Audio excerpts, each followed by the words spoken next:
तो let's start with chapter number 5। इसका हम सेकंड पार्ट कर रहे हैं अभी। फर्स्ट पार्ट जिसने नहीं देखा पहले जाके फर्स्ट पार्ट देखो। So here we go.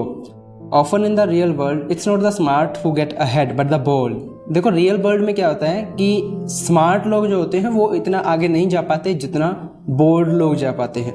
Smart लोग होते हैं वो मोस्टली आप बड़े बड़ी कंपनीज में IITian देख सकते हो जो कि बहुत अच्छी अच्छी जॉब्स कर रहे हैं, बहुत अच्छे अच्छे पैकेज ले रहे हैं। लेकिन जो CEOs होते हैं they are rough and tough और काइंड ऑफ बोल्ड होते हैं। किसी भी एक्शन को लेने में मिनट में करेज दिखा के वो एक्शन ले लेते हैं।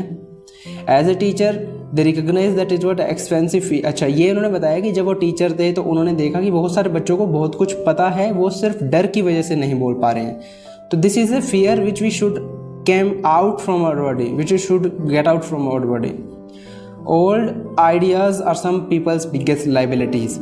देखो यहाँ पर ये कहना चाह रहे हैं कि जो पुराने आइडियाज़ हैं वो लोगों की सबसे बड़ी लाइबिलिटीज़ होते हैं, क्योंकि ये आइडियाज़ पहले काम करते थे। मान लो कोई आइडियाज़ है जो आज से 10 साल पहले काम करता था, तो आज वो आइडिया तुम्हारे लिए एसेट नहीं है, वो तुम्हारे लिए लाइबिलिटीज़ है। ठीक है, और बहुत सारे लोग रियलाइज़ ही नहीं कर पाते। Rich people are often creative and take calculated risk. जो अमीर लोग होते हैं वो ओपनली क्रिएटिव होते हैं बहुत ज़्यादा और कैलकुलेटेड रिस्क लेते हैं।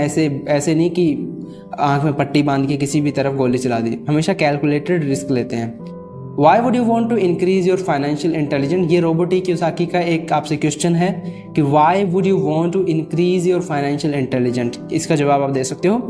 मेरा जवाब ये हो सकता है कि बिकॉज इसमें लिखा भी हुआ है एक्चुअली में नीचे पेंसिल से, because you want to be the kind of person who create your own luck. तुम ऐसे इंसान बनना चाहते हो जो खुद का लक बनाए, at least financially. The single most powerful asset we all have is a brain or mind. If it is trained well, it can create enormous wealth seemingly instantaneously, and untrained mind can also create extreme poverty that can crush a family for generation. तो सिर्फ एक ही हमारे पास asset है, हमारा mind. अगर इसको हम well train करेंगे तो ये बहुत ज़्यादा पैसा बना सकता है, लेकिन अगर ट्रेन नहीं करेंगे तो ये गरीबी की एक जनरेशन्स को गरीबी में धकेल सकता है। If the opportunity is too complex and I don't understand the investment, I don't do it. देखो अगर कोई अपॉर्चुनिटी दिख रही है लेकिन बहुत एक्सट्रीम में कॉम्प्लेक्स दिख रही है तो इन्वेस्टमेंट मत करो। देखो कॉमन सेंस के बेस पर इन्वेस्टमेंट करो, सही रहोगे।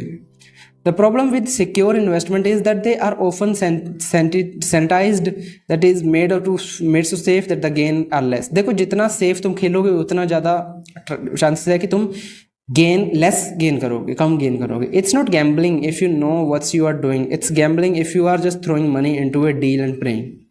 देखो अगर तुम इन्वेस्टमेंट गैम्बलिंग लगती है ना, तो तुम ऐसे समझो कि अगर तुम्हें एक्चुअली में पता है कि इन्वेस्टमेंट काम कैसे करती है, फिर तो हम कह सकते हैं कि तुम्हारे लिए गैम्बलिंग नहीं है। लेकिन अगर तुम पैसा लगा रहे हो और भगवान से प्रे कर रहे हो, भगवान प्लीज इस बार 100 रुपये का 1000 रुपये कर देना, तो वो गैम्बलिंग है। Great opportunities are not seen with your eyes, they are seen with your mind.